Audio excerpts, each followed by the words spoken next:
Estou aqui com o sociólogo Jessé Souza, em Paris, na bela exposição da Mazé, aqui no Marré. E, para começar, quero agradecer a oportunidade de falar com você, que eu sei da contribuição que você, nesse momento, quer dizer, sempre, mas pós-golpe, foi fundamental para aclarar a situação do nosso país e dar um banho da informação, das raízes da qual nós vivemos no nosso país, que é secular. Tudo bem? Eu estou ótimo e muito contente. Eu que fico contente e honrado com o convite e fico muito contente de estar aqui com vocês. Bom, então, para começar, Jessé, por que o Moro ainda não caiu? Essa é uma questão importante porque as pessoas ficam imaginando que, né, quer dizer, ficam impacientes, ficam imaginando, puxa vida, mas será que as pessoas estão loucas e tal, né? Quer dizer, no fundo, Moro não caiu ainda porque o golpe tem muitos cúmplices, né? O golpe foi montado, estou inclusive fazendo um livro agora, que eu inclusive vou adiantar aqui para vocês. O título do livro é assim, A Guerra contra o Brasil, como os Estados Unidos destruíram o sonho brasileiro. Ou seja, eu estou tentando pegar aí o lado que eu não examinei nos outros livros, que é o lado da relação de dominação internacional, não é isso? Que não é simplesmente de um país em cima do outro, não é dos Estados Unidos como todo sobre o Brasil, é da elite americana junto com a elite brasileira, né? Contra o povo brasileiro, né? E também contra o povo americano. Isso é extremamente importante que a gente entenda isso. E então, quer dizer, a gente está lidando com interesses que são extremamente poderosos, né? Tem a elite americana que quer roubar o orçamento do Brasil com juros altos junto com a elite brasileira, né? Ou seja, então você tem os maiores interesses, os interesses mais poderosos, que são da fração financeira do capital no Brasil, da elite, essa terrível elite agrária entre nós, que é uma elite de assassinos e ladrão de terras há 400 anos, não é isso? A gente tem que dizer sempre a verdade, não é? É verdade. E um judiciário que também é extremamente corrupto e historicamente o poder mais corrupto, porque sempre foi o poder que sempre assinou os desmandos dessas elites. Tem a imprensa, que não é outra coisa senão a boca dessa mesma elite, né? A boca do dinheiro, é isso que a nossa imprensa é, nunca teve uma imprensa pública, etc. Então, quer dizer, o que a gente está vendo aí é que o golpe foi montado e arranjado por todo uma elite. Moro é só o menino de recado dessa elite, não é isso? Moro é um imbecil, Moro é uma pessoa medíocre e tal, né? Ele é intelectualmente medíocre, né? O único texto que Moro fez na vida foi um texto onde ele pede a colonização da justiça pela política. Quer dizer, isso é um completo absurdo isso, né? Quer dizer, quando o grande fundamento histórico da justiça foi ter se libertado dessa mesma política, né? Para não ser a justiça dos donos do poder, né? Então, Moro representa essa regressão, esse atraso, etc., né? Quer dizer, faz parte aí desse racismo encruado no Brasil, especialmente no sul do Brasil. Eu tenho muitos amigos que são filhos de imigrantes. Sou casado com uma filha de imigrantes italianos, não é isso? Mas quer dizer, a gente sabe, e eu morei muito tempo na Alemanha, então, quer dizer, o alemão moderno é muito diferente do alemão que está no Brasil, que se acha melhor do que o povo brasileiro, né? Quer dizer, ele faz parte dessa classe média, que é quem o adora, no fundo, né? Uma classe média racista, branca, né? Que humilha o povo, ou seja, o racismo é o não dito entre nós, nesse caso, né? E a raça cobre as relações de classe no Brasil. Então, se a gente fala da raça, isso se torna extremamente visível, o privilégio, a dominação, não é isso? Moro não caiu porque ele representa essa classe média e representa os interesses dessas elites extremamente poderosas, né? Mas Moro já morreu, né? Eu concordo com você. Não é isso? Ele não caiu, por quê? Porque ele está num governo que é mais canalha do que ele, né? Quer dizer, o governo brasileiro, o presidente do Brasil é ligado ao que é de pior da estrutura social brasileira, estrutura criminosa, né? É a milícia do Rio de Janeiro, que está montada junto com a política, com o judiciário, para explorar a população pobre, junto com a igreja universal de Edir Macedo, que diz que as mulheres não devem ir à universidade, porque o lugar das mulheres é inferior ao dos homens. Quer dizer. Então a gente está aí dentro o contexto, né, o governo e o esquema de poder ao qual Moro serve, né, é um esgoto, não é isso? Então, quer dizer, obviamente são dois esgotos aí juntos, não é isso? Que tá agora, no fundo, né? Porque é isso que eu acho que a gente tem que entender. A força da moralidade, né? Ela é tardia. Ela não é a mesma coisa com a economia. A economia, você tem dinheiro, você compra um negócio. E aí a mercadoria está em casa no segundo seguinte. A polícia, a política, a polícia e a justiça também, quando né, mandam ordens, elas são imediatamente cumpridas. A moral, ela é muito mais forte, no fundo, não é isso? Mas ela se põe de um modo difuso, que as pessoas não sentem, não é isso? Mas é óbvio que Moro não tem futuro em área nenhuma. E tal, né? Moro está morto, Dallagnol está morto, são mortos-vivos, né? A canalice de Dallagnol e de Moro ficou exposta para o Brasil inteiro, né? Então, afora uma pequena parte da população, porque todo o país tem 20% de maluco fascista e tal, né? Fora esses 20% de maluco fascista, que é o eleitorado cativo de Bolsonaro, o outro foi construído em cima de mentira, em cima de uma imprensa canalha, cuja principal canalice foi normalizar uma figura tão esdrúxula, né, como Bolsonaro. A gente não pode normalizar uma figura como Bolsonaro. Não, um cara que diz, quer dizer, Bolsonaro devia estar preso. Eu sou inconformado. Bolsonaro, quando elogiou o torturador de Dilma naquele voto, ele devia ter saído preso ali, né? Isso é uma canalice, né? Então, em qualquer país decente prenderia isso. Não é liberdade de expressão. Isso é um crime, né? Agora, Zé, uma coisa assim que me impressiona é o nível intelectual, cultural desse pessoal que tomou de conta do governo brasileiro. Eu fiquei fazendo uma análise ontem que os mafiosos, eles primavam pela beleza, pela arte, enfim. Como é que pode uma pessoa com esse nível estar hoje dentro do nosso governo? Exato. Isso tem a ver com a Lava Jato, né? Isso, para mim, foi, desde o começo, muito claro, e eu acho que a esquerda falhou a não compreender a importância disso. A gente não pode esquecer, porque senão faz as mesmas besteiras de novo. Por isso eu gosto de tocar nessas questões que são incômodas, né? Haddad elogiou o Moro.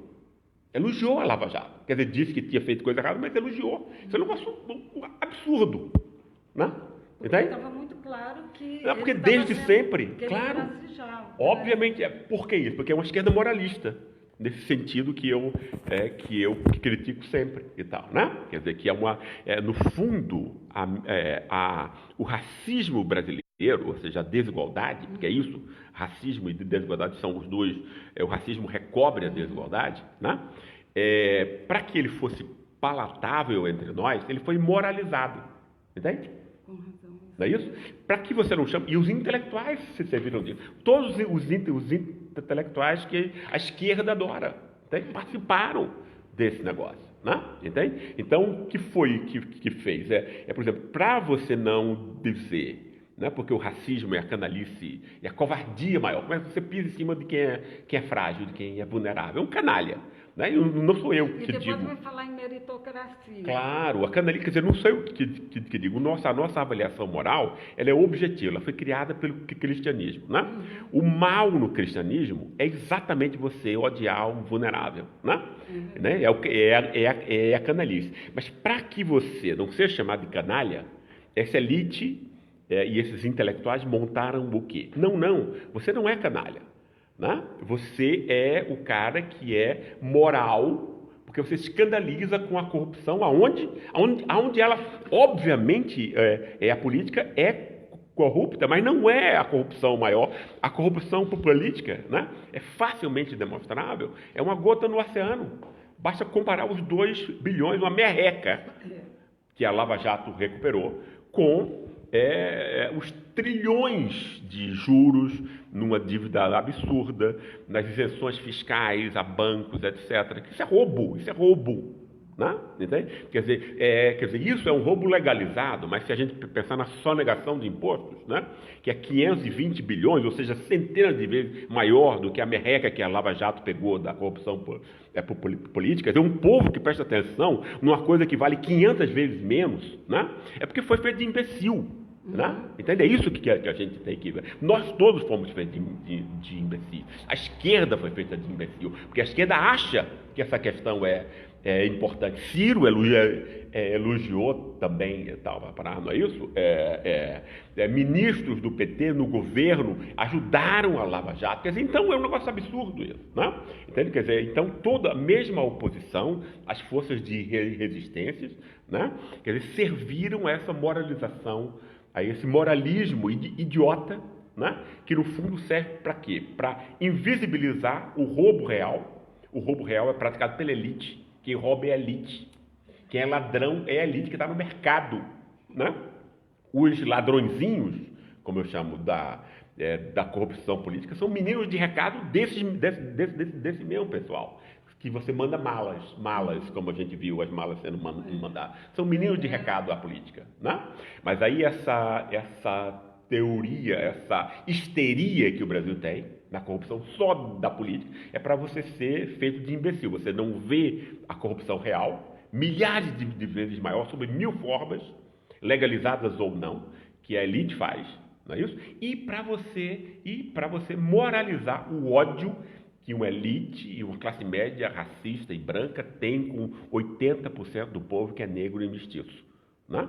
Então, para moralizar isso, para dizer esse povo apoia políticos ladrões. Essa é a história. Não sou eu que sou racista, né?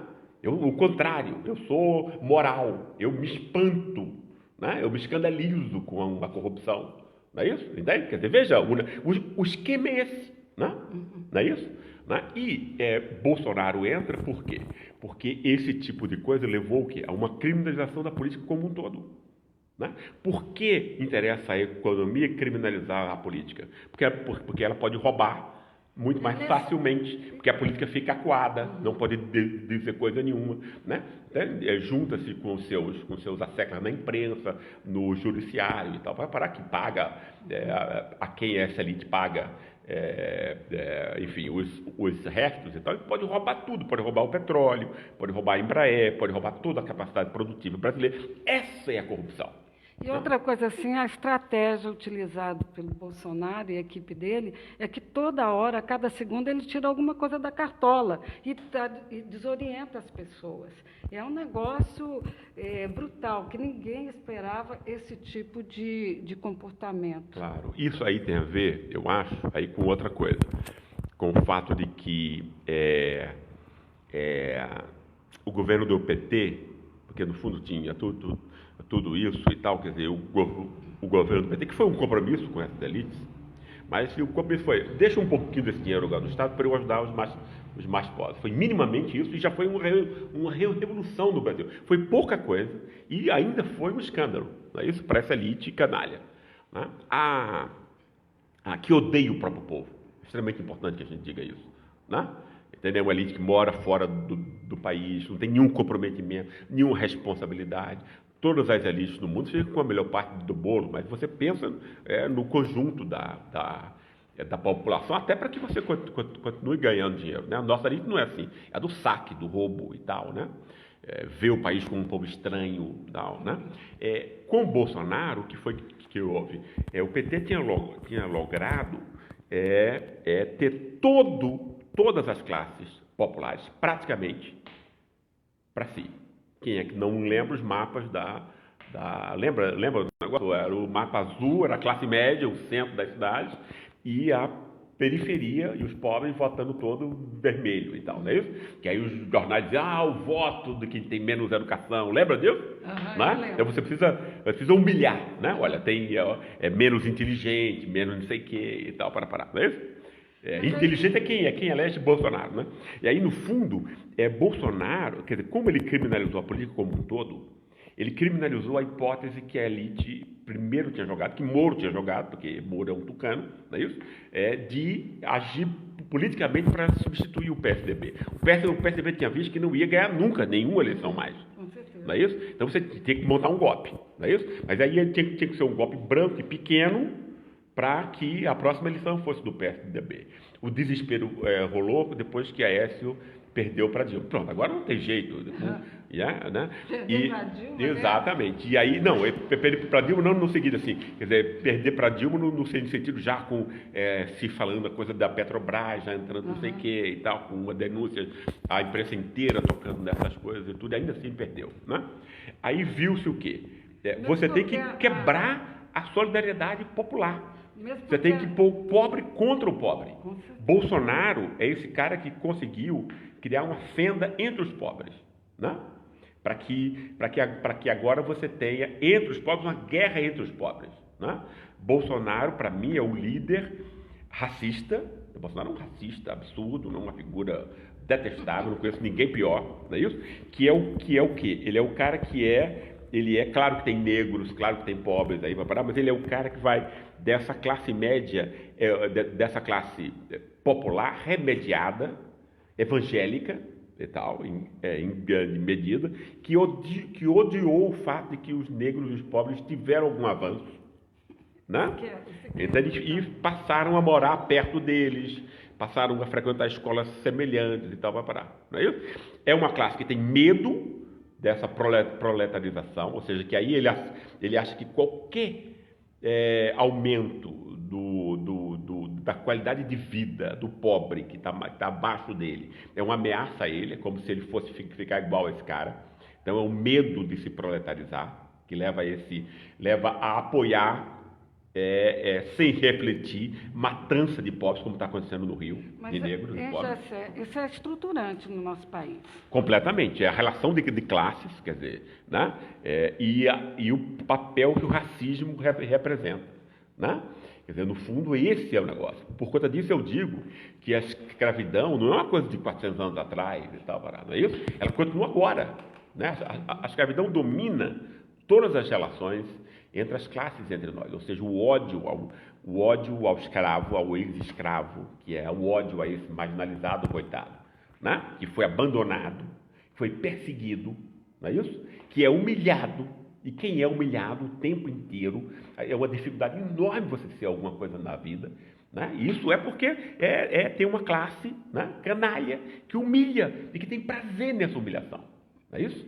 É isso que é escravidão. Escravidão não é só você algemar alguém, etc. É você reproduzir essas relações, né, de menosprezo e de humilhação, porque a gente pensa que essas relações são todas econômicas. Elas não são econômicas, não são principalmente econômicas até. Claro que é uma classe média também que explora a empregada doméstica, que no fundo é uma escrava doméstica, é uma continuidade da escravidão doméstica, explora os outros serviços baratos dessa classe, tem a exploração econômica.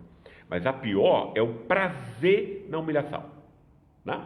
Ou seja, a classe média branca do Brasil tem prazer em humilhar, né? Esse é que é o dado principal, não é isso? Né? Isso marca toda a sociedade escravocrata, né? Isso é o dado principal, né? entre nós. Qualquer aumento, qualquer diminuição da absurda e abismal desigualdade brasileira tem golpe de Estado. Não é isso? É verdade. A gente porque um ciclo, né? Exatamente, não tem nada a ver com a corrupção. A corrupção é só pretexto, né? Entende? Quer dizer, é uma coisa que eu gostaria e eu quero trabalhar no limite das minhas forças para chamar atenção a isso, né? Entende? Corrupção é coisa de imbecil, né? Corrupção, quem fala disso como uma questão principal, é porque foi feito de idiota, né? E eu digo isso que grande parte da esquerda continua sendo idiota, feita de idiota pelo seu inimigo e tal. Não é isso? Porque, no fundo, a questão inteira é a desigualdade. Né? A questão inteira, no fundo, é qualquer melhoria do povo, com a desculpa esfarrapada da corrupção, né? Serve para uma intervenção que vai ser importante para a elite, porque qualquer melhoria da condição popular significa que recursos do Estado, que são pagos por esses pobres, estão sendo utilizados para essas classes, e essa elite não quer, essa elite quer roubar o dinheiro todo, botar no bolso, né? E que é o que faz com essa dívida pública, que é um esquema de corrupção, como a Maria Lúcia Torelli explica muito bem. O real esquema de corrupção é o Banco Central, né? Não é isso? A casa da corrupção, a boca de fumo da corrupção no Brasil é o Banco Central. Não é isso? Onde uma população inteira paga juros extorsivos 11 vezes maiores do que os daqui da França. Consegue imaginar isso? Sem nenhuma razão. É uma transferência enorme de recursos. Né? Isso é roubo. O nome disso é assalto. Não é isso? Né? Agora, como você inventou o bode expiatório da corrupção só da política, que claro que tem também, toda mentira tem que ter um grão de verdade, senão não consegue convencer ninguém. É claro que se rouba também na política, mas é esse roubo, não é esse roubo que faz o país pobre. Né? O roubo que faz o país pobre é o roubo da elite, do Banco Central, feito por gente engravatada, com doutorado em Chicago, não sei o que e tal, é isso? Né? Isso é que é o ponto. Então, toda vez que se fala dessa questão moralista, idiota da corrupção, eu fico zangado, porque né, você deixa, né, quer dizer, as pessoas, claro, né, você faz as pessoas de imbecis e tal, né? E o que aconteceu agora com o Lula e tudo, aconteceu com Vargas, do mesmo jeito. Não é isso? Desde a primeira hora, né, e eu estava em Brasília, estava no governo da Dilma, na época como aconteceu a Lava Jato, e eu via do IPEA nessa ocasião. E 9 de 10 pessoas, inclusive do governo, achavam que a Lava Jato tinha coisas virtuosas. Eu achava aquele negócio impressionante, né? Então, para mim, tocou um sino imediatamente. Olha, é a mesma coisa, a Lava Jato é Carlos Lacerda, sem tirar nem pôr. É verdade, é a mesma coisa. Quer dizer, o que Carlos Lacerda fez foi exatamente o que Moro fez quase 100 anos depois. Então, a história, ela se repete com máscaras distintas, mas a gente tem que perceber essa dinâmica profunda para não ser feito de idiota, como a gente foi, né? As pessoas apoiaram a Lava Jato. Então, ficou louco, né? Você não acha que esse golpe ele tenha sido gestado no segundo governo do presidente Lula? Eu acho que você tem toda razão. Eu acho que esse golpe já foi tentado no Mensalão, no chamado Mensalão, né? Ali já estava tudo já posto, né? E tal. E com a ajuda americana, a partir de 2013, esse é um dos temas que eu estou querendo, que eu compreendi melhor fazendo esse livro, porque livro também é uma oportunidade da gente aprender, né? Se aprofundar nos assuntos, e o que aconteceu foi exatamente isso. Os Estados Unidos têm uma tática de destruir os países sem necessariamente usar força militar. Não é isso? Você usa o Facebook, usa o WhatsApp, não é isso? Usa a imprensa, usa informações e manda para o inimigo político que você quer desestabilizar. Não é isso? Isso é uma coisa que os Estados Unidos fazem pelo menos desde 1954. No golpe de Estado na Guatemala, não é isso? Fez no Brasil ainda numa estrutura híbrida, usando a frota lá como ameaça, a sexta frota estacionada no Rio de Janeiro, não é isso? E agora nem precisou usar isso, porque aí já tinha Moro, né?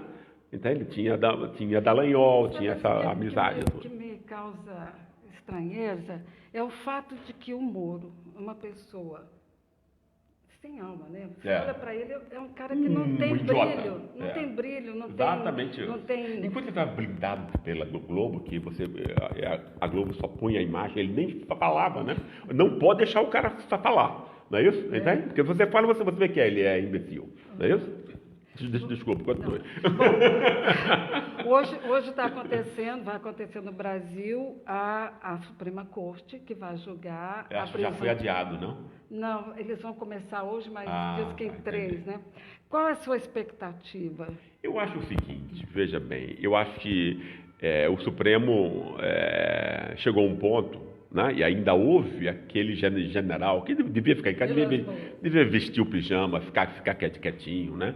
Porque general tem que conversar sobre política com a mulher dele, cara. As pessoas, se ele é aposentado, fala com a mulher, dá o seu chilique em casa, etc, né? Porque isso de você ameaçar o Supremo Tribunal, um general, isso não é coisa de general, isso é coisa de moleque, né? Entende? E é isso que a gente tem que dizer, porque é isso, né? Verdadeiramente é isso, né? Em nenhum país decente, um general vai e ameaça, né, o Supremo Tribunal e tal, né? Isso é uma coisa absurda e tudo, né? E eu acho que o Supremo, minimamente, tem pessoas inteligentes lá, né? Tem pessoas que não valem muita coisa, a gente nem precisa, nem precisa, a gente já sabe, não é isso? A gente não precisa dizer os nomes aqui, mas tem pessoas inteligentes e que sabem o quê? Que percebem a hora transcendental, porque é a única instituição que pode, de algum modo, fazer alguma coisa, né, como suporte da Constituição, fazer com que a Constituição seja... Porque basicamente é isso, é só obedecer o diabo da lei. É isso que você precisa fazer. Mesmo porque é uma cláusula pétrea. Claro, né? claro. É o artigo 5º. E depois teve aquele efeito moral, ou seja, né? Entende? Quer dizer, ainda que uma parte do Supremo tenha participado do golpe, obviamente, não é isso? Tem uma outra parte que não está muito caro. Quem foi, como fez, por que fez, que tipo de rabo preso tinha que o fez né, ser golpista, etc. Então, os canalhas a gente sabe quem são, não é isso? Mas aí o Glenn Greenwald, não é isso? A gente está sendo destruído pelos Estados Unidos, não é isso?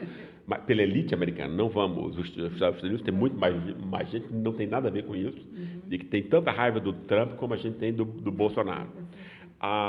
Quer dizer, mas foi um cara que prestou um trabalho, eu tenho uma enorme admiração antes de tudo, o que eu mais admiro é a coragem humana. E ele teve uma extraordinária coragem humana, não é isso? E que foi muito, muito importante para o país como um todo. E ele desvendou, ele simplesmente mostrou quem são esses caras, não é isso? Né? E toda a armação que estava por trás. Então, quer dizer, no fundo, o Supremo e os juízes do Supremo, antes de tudo, eles estão numa posição de julgados também, obviamente, porque as pessoas sabem o que aconteceu, né? Então, eu acho que tudo indica que o Supremo vai eventualmente tomar a sua primeira atitude decente em muitos anos, né? Bom, assim, para finalizar, você acha que existe conserto para essa quebra desse marco civilizatório, o qual o governo Bolsonaro impôs a nós brasileiros? Eu acho que sempre tem conserto, graças a Deus. As coisas humanas são assim, né? Elas estão longe da perfeição, e a coisa mais importante que eu acho, tanto nos indivíduos quanto quando a gente estuda a história e tudo, é a capacidade de aprendizado. Então, o que a gente precisa, o risco que existe, é a gente não aprender nada, entende? Né? Entende? Por exemplo, novamente, as pessoas, porque o único discurso que a elite brasileira tem, é o da corrupção, é o discurso da elite, né? Que impõe a histeria da corrupção como um tema fundamental. Porque é claro que você tem... Isso é uma necessidade ética como qualquer outra. Não assassinar pessoas, não roubar coisa. Você não precisa tornar a sociedade histérica. Né? Esse histerismo mostra a artificialidade dessa coisa. Né? É o único discurso que a elite tem. É o discurso de moralizar a corrupção montada sempre, como foi com Vargas. A mesma coisa. Foi a mesma coisa. Disseram que Vargas tinha roubado, depois viu que ele não tinha posto um centavo, né? E morreu por conta disso, né? Quer dizer, se retirando essa questão, que eu acho que é um aprendizado extremamente importante, perceber o quê? Normalmente, né? 99% dos casos, né? O moralista é um canalha, né? O cara que é o defensor da moral. A história mostra isso. Né? Os mais loucos, os mais canalhas são esses que se põem como uma coisa moral. Não é isso? Né? Como é a perfeição moral, como não sei o que e tal, vai parar. Não é? Porque quem sabe os dilemas da vida humana sabe o quão é difícil a gente exercer a virtude a cada dia. A gente tem que lutar contra o nosso demônio interno e tudo. Ninguém sai aí dizendo as coisas. É uma luta cotidiana e tal, né? Quer dizer, o canalha que faz isso é porque é um canalha mesmo. Você está usando aquilo para manipular os outros, para mentir, etc. Né? Como Bolsonaro é, como Moro é, né? Entende? Quer dizer, então, o povo aprendendo a desconfiar desses canalhas, né? Quer dizer, Bolsonaro fazer uma campanha em cima da honestidade. Né? É uma coisa assim, os vidros caem, né? Quebram-se os vidros. Entende? A natureza, as pedras, né? Se revoltam quanto a isso. Né? Entende? Quer dizer que é um negócio impressionante. Isso tudo montado por uma imprensa absolutamente manipuladora, contra o povo, antipopular, mentirosa. Não é isso? Quer dizer, foi um esquema, né? Foi um grande esquema, né? Para condenar, empobrecer, roubar e assaltar o povo brasileiro, né? Do qual a imprensa tá nesse lodo até o pescoço, né? Então eu acho que existe as possibilidades de aprendizado aí, as possibilidades. Nenhum aprendizado é certo, né? Obviamente isso precisa chegar ao povo, a quem mais precisa, ao pobre, etc., de um modo que ele compreenda, etc., né? Não vejo ninguém fazendo esse esforço, né? Entende? Eu acho que esse esforço precisa ser feito ainda, não é isso? Bom, Gessé, a gente vai finalizar e eu gostaria de ter outras oportunidades com você, claro, porque, olha, eu trouxe uma pauta enorme. Eu moro aqui pertinho, a gente pode Eu trouxe uma pauta enorme para a gente conversar, claro. Mas a gente quer te ouvir, lógico. Claro. A sua lucidez, a forma como você coloca, você faz com que a gente perceba a raiz dessa situação toda e aponta caminhos, que eu acho que é o mais importante. Onde é que está o problema e como é que a gente pode fazer para reverter essa sua esperança, a sua forma como você colocou. E eu acho extremamente importante, principalmente hoje num Brasil tão sem esperança, porque as pessoas estão um pouco desesperadas, porque é uma coisa atrás da outra. Claro, extremamente compreensível. O ataque então, é para isso.